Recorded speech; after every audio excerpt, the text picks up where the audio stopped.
Rajasthan board history chapter first का part next start करेंगे अपने। कल मैंने आपको धार्मिक साहित्य को दो भागों में बांटा था। ब्राह्मण ग्रंथ में मैंने आपको आगे 3 करवा दिए थे, वैदिक साहित्य, महाकाव्य और पुराण। नंबर 4 पे आज क्या आएगा, स्मृति ग्रंथ आएगा, स्मृति ग्रंथ। ठीक है, तो स्मृति ग्रंथ को क्या का शाब्दिक अर्थ क्या हुआ, याद किया हुआ। ठीक है, वेदों के उपरांत विभिन्न ऋषियों द्वारा स्मृति ग्रंथों की रचना की गई थी। क्या की थी, रचना की गई। ठीक है, तो इसमें मनुस्मृति और याज्ञवल्क्य स्मृति क्या थे, प्रमुख थे। क्या थे इसमें, मनुस्मृति व याज्ञवल्क्य स्मृति क्या थे, प्रमुख हैं। यूँ तो सभी जानते हैं कि वेद ही हिंदुओं के धर्म ग्रंथ है। क्या है, हिंदुओं के धर्म ग्रंथ हैं। वेद की संख्या कितनी बताई गई है, 4 बताई गई है। ऋग्वेद, यजुर्वेद, सामवेद और अथर्ववेद। ठीक है, उक्त चारों वेदों के ज्ञान को व्यवस्थित या विषयबद्ध कर ऋषियों ने लोगों को समझाया था। क्या किया था, ऋषियों ने क्या किया था, लोगों को समझाया था। जिस ऋषि ने वेदों के ज्ञान को अपने तरीके से लिखा, उसका नाम पर एक क्या बन गया था, ग्रंथ बन गया। तो उसके नाम पर एक क्या बन गया था, ग्रंथ बन गया, जिसे स्मृति ग्रंथ कहते हैं। क्या कहे जाएंगे, उसे स्मृति ग्रंथ कहते हैं। सबसे पहले राजा मनु ने वेदों के ज्ञान को एक व्यवस्था में ढाला। क्या किया था, एक व्यवस्था में डाला था, इसलिए मनुस्मृति की चर्चा ज़्यादा होती है। किसकी चर्चा ज़्यादा होती है इसमें, मनुस्मृति की चर्चा ज़्यादा होती है। वेदों के बाद स्मृतियों को हिंदुओं का प्रमुख ग्रंथ माना जाता है। वेदों के बाद स्मृतियों को हिंदुओं का क्या माना जाता है, प्रमुख ग्रंथ माना जाता है।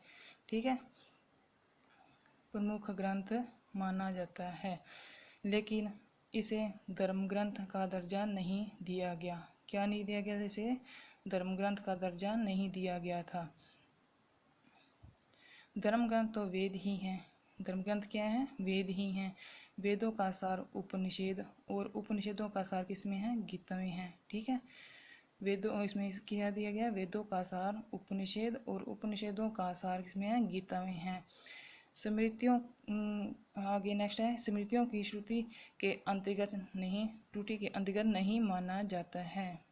स्मृति को क्या किया है, त्रुटि के अंतर्गत नहीं माना जाता, जबकि उपनिषदों में गूढ़ विषयों एवं नैतिक आचरण नियमों की जानकारी मिलती है। उपनिषदों में क्या मिलती है, गूढ़ विषय हो गए और नैतिक आचरण की जानकारी मिलती है। ठीक है, तो अपना नेक्स्ट है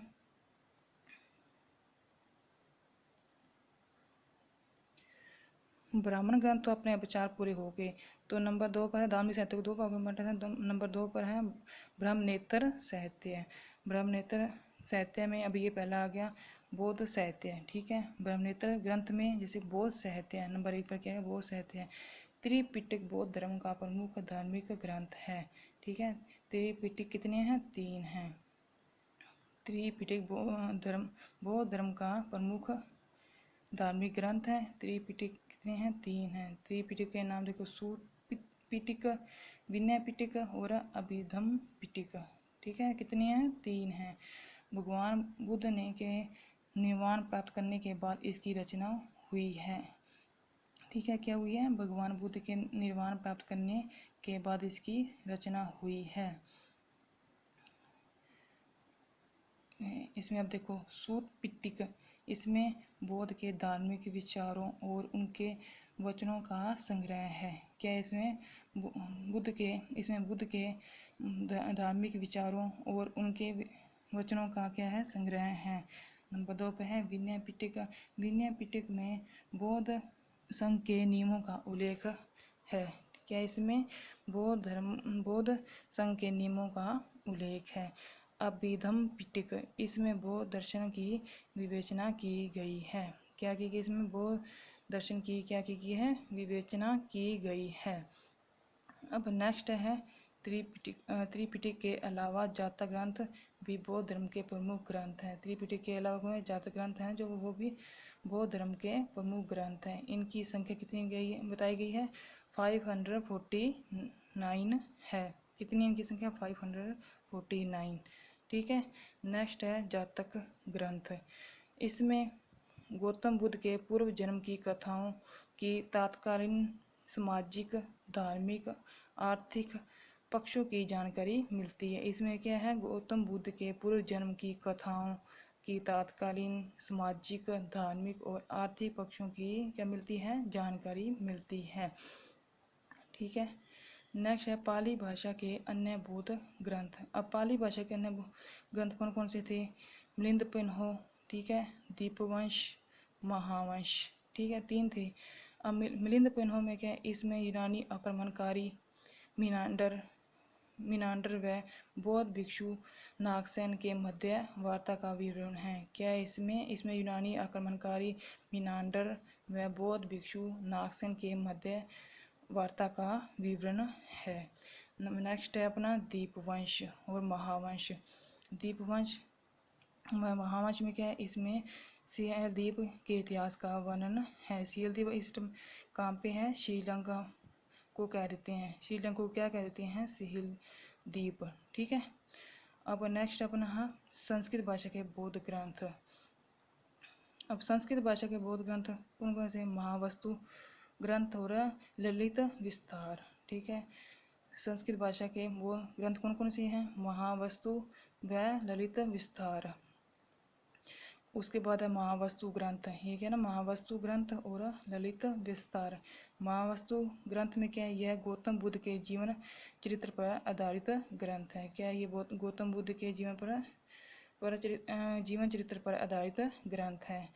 तो नंबर 2 पर है ललित विस्तार।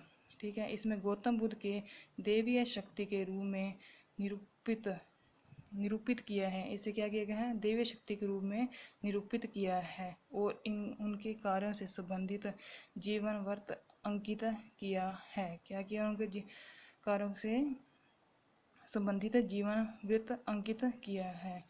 अब अपना नेक्स्ट आता है जैन साहित्य। ब्रह्मनेत्र साहित्य में तो 2 थे ना, बौद्ध साहित्य और जैन साहित्य। तो बौद्ध साहित्य आपका कंप्लीट हुआ। अब आगे आता है आपका जैन साहित्य। जैन साहित्य प्राकृतिक भाषा में लिखा गया है। ठीक है, किसमें लिखा है, प्राकृतिक भाषा में लिखा गया है। जैन साहित्य में आगम सबसे प्रमुख है। ठीक है, सबसे प्रमुख क्या बताया गया है, आगम सबसे प्रमुख है। तो इसमें आगम में जिसमें 12, मैं आपको बताती हूँ, आगम में है जिसमें 12 अंग हो गए। ठीक है, 12 अंग, 12 उपअंग, 10 प्रकरण।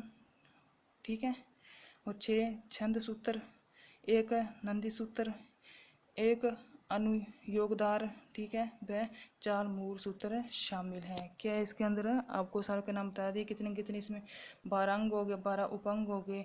ठीक है, ऐसे 6 छंद सूत्र हो गए, 1 नंदी सूत्र हो गया। जितने जितने हैं आपको ये डिटेल में बता दिए हैं। फिर इसमें क्या है, अन्य प्रमुख जैन ग्रंथ कौन कौन से हैं, अन्य प्रमुख जैन ग्रंथ। अन्य प्रमुख जैन ग्रंथ, अन्य जैन ग्रंथ आगे इसमें आ गया आपका पहला कथा कोश। ठीक है, परिशिष्ट पर्वन हो गया नंबर 2 पर, भद्र बाहु चरित नंबर 3 पर, कल्प सूत्र नंबर 4 पर, और भगवती सूत्र नंबर 5 पर, नंबर 6 पर है आचरांग सूत्र। ठीक है, कितने अन्य जैन ग्रंथ हैं, 6 हैं। तो इसमें आपको ना बुक में इसके ओनली नाम दिए हैं आपको।